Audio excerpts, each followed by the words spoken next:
नमस्कार दोस्तों और मेरे प्रिय छात्रों, आप सभी का एस्पिरेंट एडुकेयर में स्वागत है। आज मैं कक्षा 8वीं का पाठ 2 बताने जा रहा हूं, जिसका प्रश्न संख्या 1 जो है उसमें ज़रा सा मिस्टेक हो गया है। 23 लिखा हुआ है, आप लोग उसको थोड़ा ठीक कर लीजिएगा, वह 22 होगा। क्यों?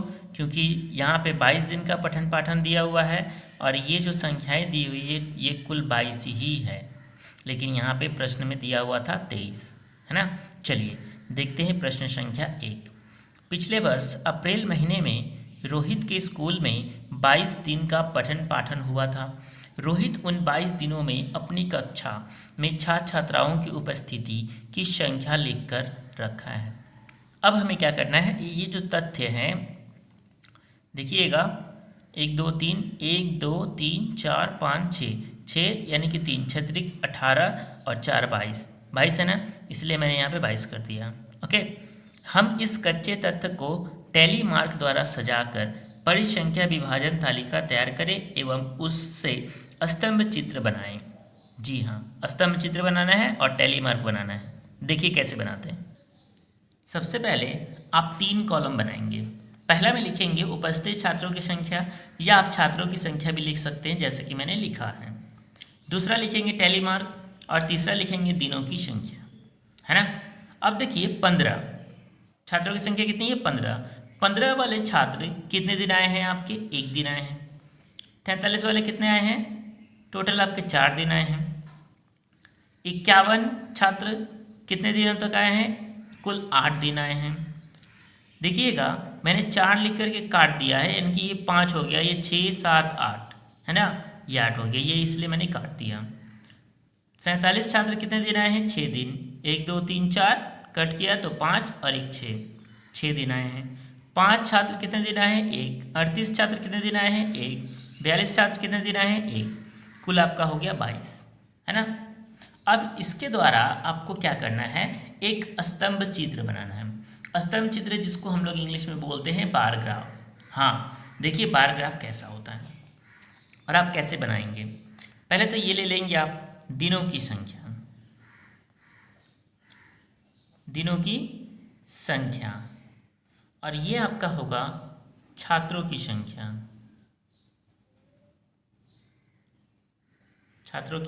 संख्या। अब क्या करेंगे आप कि देखेंगे कि यहाँ पे आपका 1 दिन था तो कितने, 15, तो 1 दिन पे कितना ले लिया आपने, 15, है ना। यहाँ पे देखिए 1 दिन में हमने कितना ले लिया, 15। फिर दूसरा 1 दिन और था, यहाँ भी 1 दिन था, 1 दिन में कितना है, 5। हमने क्या किया, 1 दिन के लिए 5 ले लिया। फिर 1 दिन है उसके लिए कितना है आपका, 38, देखिए 38 ले लिया। फिर 1 दिन कितना है आपका, 42 ले लिया हमने। फिर 4 दिन में देखिए कितना है आपका, 43, इसलिए हमने 43 ले लिया 4 दिन में। 6 दिन में कितना है आपका, 6 दिन में आपका है 47, हमने 47 लिया। और 8 दिन है आपका 51, हमने 51 ले लिया। तो ये जो हमारा दिख रहा है बार 1 1 1 1 4 6 8, तो ये जो है आपका दिन है। क्या है ये आपका, दिनों की संख्या। और ये जो आपका यहाँ पे दिखाया जा रहा है ये क्या है आपका, छात्रों की संख्या, है ना। तो ये प्रथम सवाल जो था आपका बन गया, देख लीजिएगा अच्छे से। अब हम लोग करेंगे क्वेश्चन नंबर 2। क्वेश्चन नंबर 2 में देखेंगे कि लिखा हुआ, हमारी कक्षा में 40 छात्र छात्राओं के हर छुट्टी के दिन कितने लोग घर के काम में कितने घंटे सहायता करते हैं, उसका एक स्तंभ चित्र बनाएं। उस स्तंभ चित्र द्वारा विभिन्न प्रश्नों का उत्तर खोजें। यानी कि जो स्तंभ चित्र बनाने के लिए दिया है वो आपका स्तंभ चित्र यहाँ पे बना हुआ है। अब आपको करना क्या है कि इस स्तंभ चित्र के द्वारा आपको ये जो 3 प्रश्न दिख रहे हैं, इन 3 प्रश्नों का उत्तर देना है ना। तो स्तंभ, पहला प्रश्न देखिएगा, स्तंभ चित्र से हमारी कक्षा में कितने छात्र छात्राएं प्रत्येक छुट्टी के दिन कितने समय तक घर का काम करते हैं, लिखे, यानी कि सबके बारे में लिखना है। ये 5 घंटे, 4 घंटे, 3 घंटे, 2 घंटे, यानी कि इतने इतने घंटे कितने सारे छात्र काम किए। कैसे निकालेंगे? देखिए 5 घंटा कितना काम किया है, आप क्या करेंगे, ठीक इसके नीचे की ओर देखेंगे कि कितना हो रहा है। कितना हो रहा है? 6 हो रहा है। यहाँ कितना हो रहा है आपका? 8 हो रहा है। यहाँ कितना हो रहा है आपका? 12 हो रहा है। यहाँ कितना हो रहा है आपका? 14 हो रहा है ना। तो ये जो है आपको थोड़ा सा ध्यान रखना पड़ेगा। देखिएगा, अब हम देखेंगे प्रथम 6 छात्र जो है वो 5 घंटा काम करेगा घर का, 14 छात्र जो है वो 4 घंटा काम कर रहा है, और 12 छात्र जो है वो 3 घंटे काम कर रहे हैं, और 8 छात्र जो है वो 2 घंटे काम कर रहे हैं, है ना। तो ये कैसे, यहाँ पे देख रहे थे हम कि 5 घंटा जो है कितने छात्र आए थे? 6। 4 घंटा करके कितने छात्र काम कर रहे हैं? आपके 14। 3 घंटा करके कितने? 12। 2 घंटा करके कितना? 8, है ना। तो इसी अकॉर्डिंग हमने आपका यहाँ पे लिखा हुआ है। अब देखेंगे 2 नंबर प्रश्न क्या कहता है। कितनी छात्र छात्रियाँ सबसे अधिक छुट्टी के दिन घर के काम करती हैं, लिखें। यानी कि सबसे ज़्यादा जो काम करती है, यानी कि कितना घंटा काम करती है। तो सबसे ज़्यादा घंटा आपका क्या दिख रहा है? 5 घंटा। तो 5 घंटा में आप कितने छात्र यहाँ पे काम कर रहे हैं? मात्र 6। तो आपका आंसर क्या हो जाएगा? 6 छात्राएँ जो है आपके छुट्टी के दिन अधिक काम करती हैं। कितने? आपके आंसर हो जाएगा 6 छात्र छात्राएँ। ओके, प्रश्न 2 का 3 देखते हैं। प्रत्येक छुट्टी के दिन कितनी छात्र छात्राएँ 2 घंटा घर के काम में सहायता करती है? 2 घंटा के लिए पूछा है। 2 घंटा कितने काम करती है? देखिएगा 2 घंटा, ये आपका 8। क्या हो गया? 8। इसका आंसर क्या हो जाएगा आपका? इसका आंसर हो जाएगा 8 छात्र छात्राएँ 2 घंटा घर का काम करती हैं। ओके, चलिए प्रश्न संख्या 3 देखते हैं। प्रश्न संख्या 3 में देखेंगे आपके एक यहाँ पे पाई चार्ट बनाया हुआ है। 20%, 10%, 30%, 40%। 10% क्या है? ध्रुपदी संगीत श्रोता है। 30% क्या है आपका? रविंद्र संगीत श्रोता है। 40% क्या है? आधुनिक संगीत श्रोता है। और लोक संगीत श्रोता कितना है? 20%, है ना। तो प्रश्न संख्या 3 का 1 में देखेंगे कि श्रोतागण किस प्रकार का गीत पसंद करते हैं, उसका पाई चित्र दिया हुआ है। आपको एक एक करके आंसर देना है तीनों प्रश्नों का। पहला प्रश्न क्या है? लोक संगीत श्रोता का वृत्त खंड पूरे वृत्त खंड का कौन सा भाग है? पूरा वृत्त खंड कितना है आपका? 360 डिग्री। ये कितना है आपका? 20%। लेकिन ये पूछा क्या है? भाग, यानी कि ये 20% है, तो पूरा कितना है? 100%। तो 100%, ये 20% कितना हुआ? 20/100, यानी कि आपका आंसर कितना हो जाएगा? 1/5। आइए देखते हैं,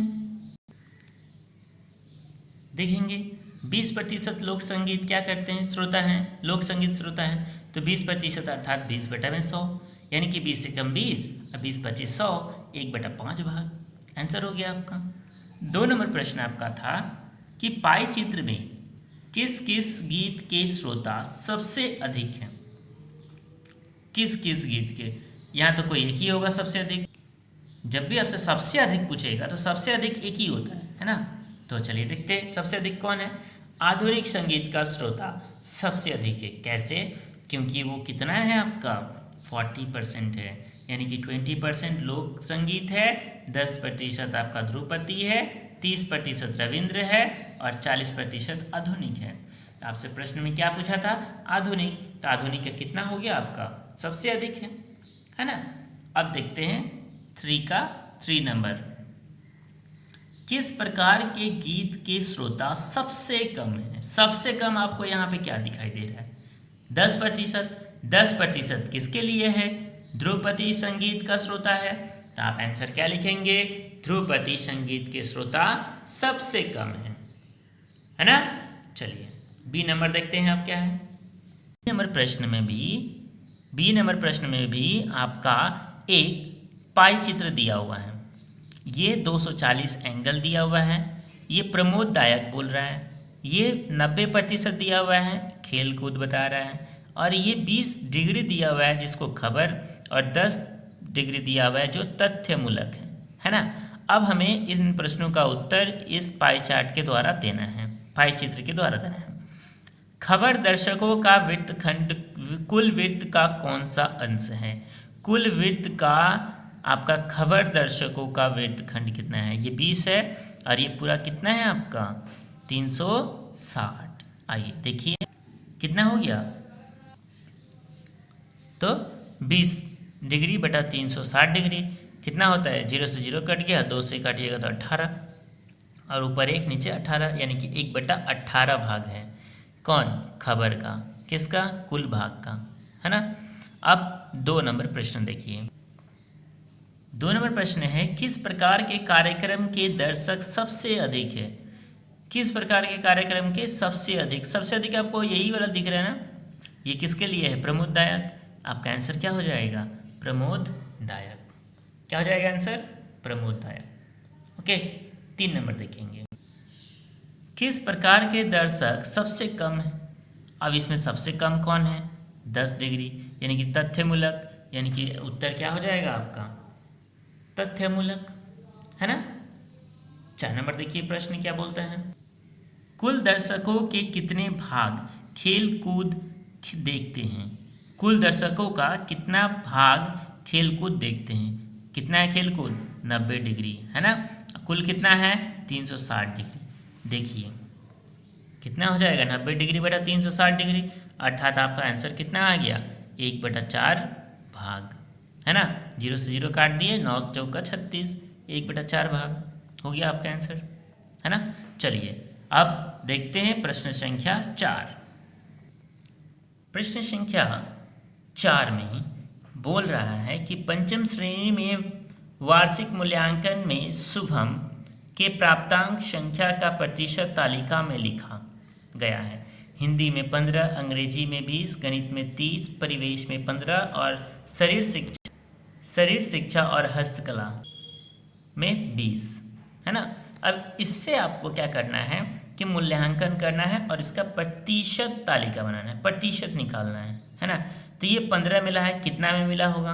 प्राप्तांक क्या है? प्रतिशत में दिया हुआ है, अर्थात ये 100 में मिला है, तो इसका प्रतिशत कितना होगा? आइए देखते हैं। देखिए 15/100 अर्थात 15%, 20/100 अर्थात 20%, 30/100 अर्थात 30%, 15/100 अर्थात 15%, है ना। लेकिन अब इसको अगर हम एक पाई चार्ट में व्यवस्थित करेंगे तो कैसे करेंगे? कितना होगा? कैसे निकलेगा डिग्री? वो डिग्री जानने के लिए आपको क्या करना पड़ेगा? यहाँ पे एक छोटा सा कैलकुलेशन करना पड़ेगा।